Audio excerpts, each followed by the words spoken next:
Nous allons maintenant parler des stratégies de tarification qui sont possibles d'appliquer dans un établissement de restauration. Votre stratégie de tarification va dépendre de beaucoup de paramètres.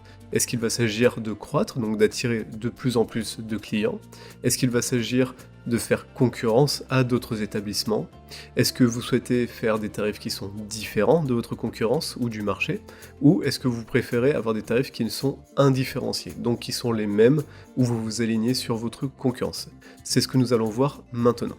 Ce qu'il est surtout important de se rappeler est que la stratégie de tarification est quelque chose de vivant et qui doit être réévalué régulièrement. Bien sûr, vous pouvez avoir la même stratégie de tarification pendant 10 ans, ça n'est pas le problème. Si elle fonctionne, autant les garder. Mais par contre, il faut toujours avoir un coup d'œil, est-ce qu'elle fonctionne correctement, est-ce qu'elle peut être optimisée, comment est-ce qu'on peut l'améliorer, etc. Voici donc quelques questions à se poser. Quel est l'objectif de mon entreprise? Où est-ce que je veux aller avec cette entreprise? Quels sont les types de produits que je vends et surtout quel est leur niveau de qualité? Est-ce que c'est des produits qui sont censés être vendus cher, peu cher? Et à cela, on compare avec les objectifs de l'entreprise.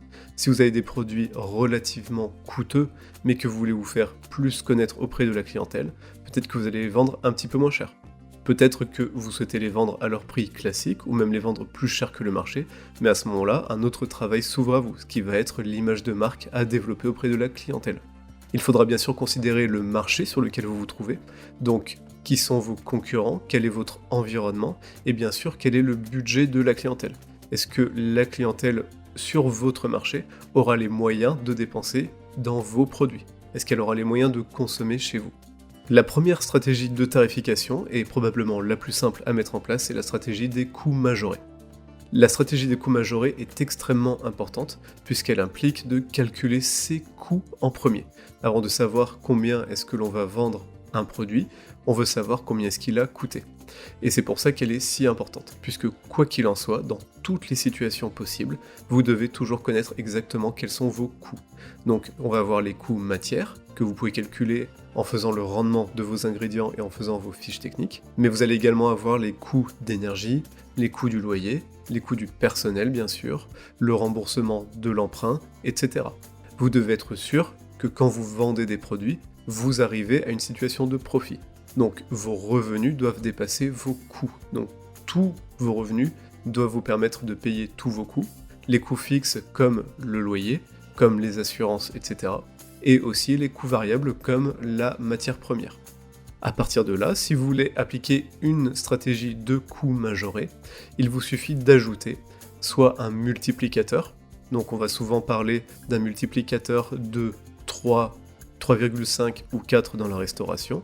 Attention à ces multiplicateurs, puisque selon les produits, vous n'allez pas forcément appliquer toujours le même multiplicateur.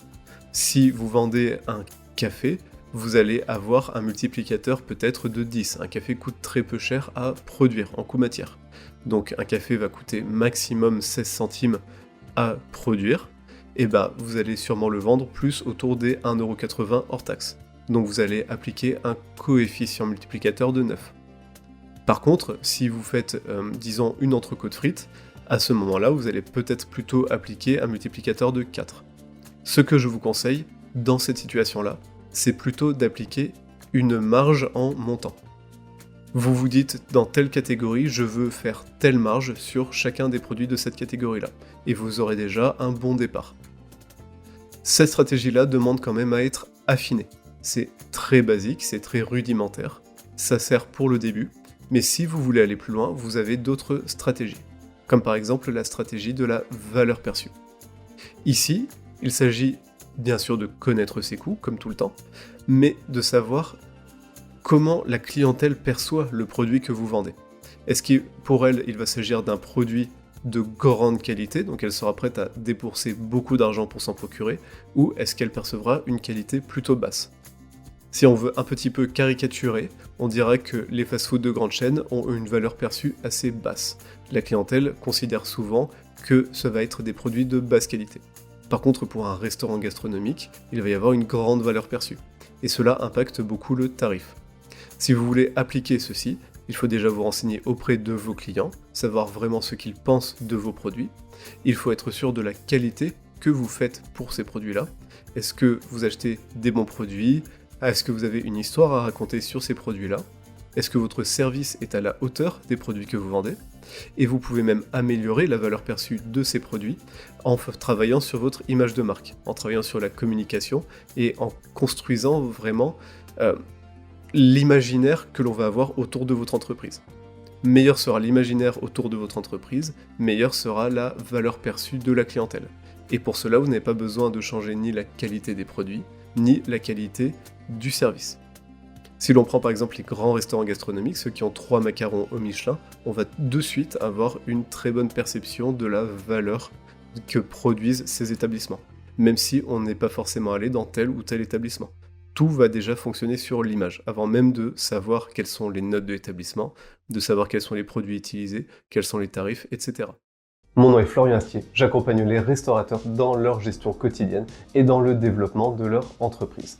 Je suis l'auteur de La gestion en restauration et du nouvellement paru Métier de bouche, la gestion des stocks de A à Z. J'espère que cette vidéo vous a plu, pensez à vous abonner, à mettre un j'aime et à la partager au plus grand nombre. Sur ce, je vous dis à bientôt, au revoir.